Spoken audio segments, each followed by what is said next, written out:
ਅਸਲਾਮੁਅਲੈਕਮ ਜੀ। ਮੇਰਾ ਨਾਮ ਨਾਜ਼ਗਾ ਹੈ ਜੀ ਤੇ ਮਾਂ ਸਾਡੀ ਮੁਹਤਾਜ ਹੋਈ। ਅਸੀਂ ਬੜੇ ਕਰਜ਼ੇ ਥੱਲੇ ਆਏ ਹਾਂ। ਮੇਰੇ 3 ਬੱਚੇ ਮਰ ਗਏ ਨੇ, 2 ਬੱਚੀਆਂ ਨੇ। ਕਰਜ਼ਾਈਆਂ ਬੜੇ, ਮਾਂ ਮੁਹਤਾਜ ਹੋ ਗਈ। 2 ਸਾਲ ਹੋ ਗਏ ਨੇ। ਇੱਕ ਪੁੱਤਰ ਹੈ ਉਹਦਾ, ਮਾਂ ਮੰਜੀ ਤੇ ਬੈਠੀ ਸੀ।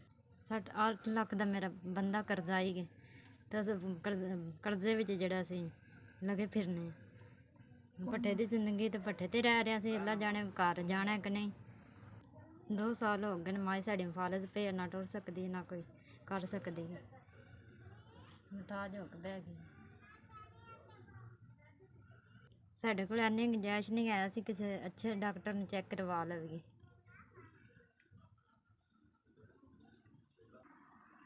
पैसा भी दवाई दा कोनी जे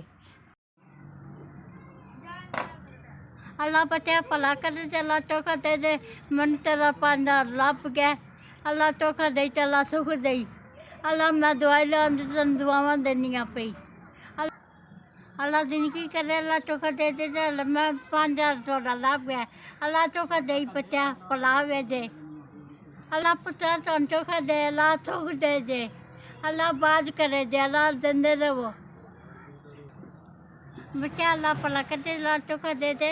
मैं दुआवां देंदी, मैं दवाई लांदी ते फल पे है मैनू।